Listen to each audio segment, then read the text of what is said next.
Assalomu alaykum, hurmatli obunachilar. Mana naborlarimiz tayyor bo'ldi. Qassoblar uchun hamda oshpazlar uchun naborimiz tayyor bo'ldi. Bitta qassob naborimizni bitta qilaylik. Naborimizda ko'rishingiz mumkin, 4 ta pichog'i, chopqisi, bitta boltasi bo'ladi. O'sha mana shu temirga ham qaytmaydi. Lezvasi 2 sm bo'ladi, og'irligi 3 kg bo'ladi. Qo'rg'alar, go'shtlar chopgan chopqisi, rezistensiya, listini qalinligini ko'ringlar. Suyaklarga qaytib qolmaydi. Hamda nержавейкаdan yasalgan 4 ta pichoq bo'ladi. Ruchkalar tekstildan ishlangan. Ham oxirigacha bo'lgan hisoblar. Hozir bitta reaksiyalarni ko'ringlar.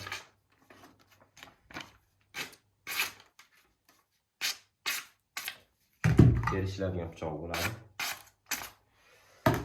Bu qassob naborimiz bo'ladi. Hozir bitta oshpazlar uchun naborimizni qabul qilamiz.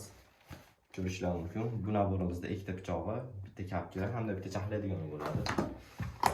Kapkirlari nержавейкаdan ishlangan.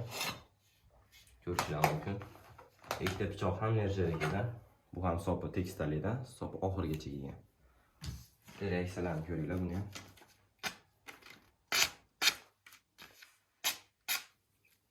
Kimga shunaqa naborlar kerak bo'lsa, bemalol pastdagi nomerlarga aloqa qilib ko'rasizlar. Butun O'zbekiston bo'ylab bepul yetkazib beramiz.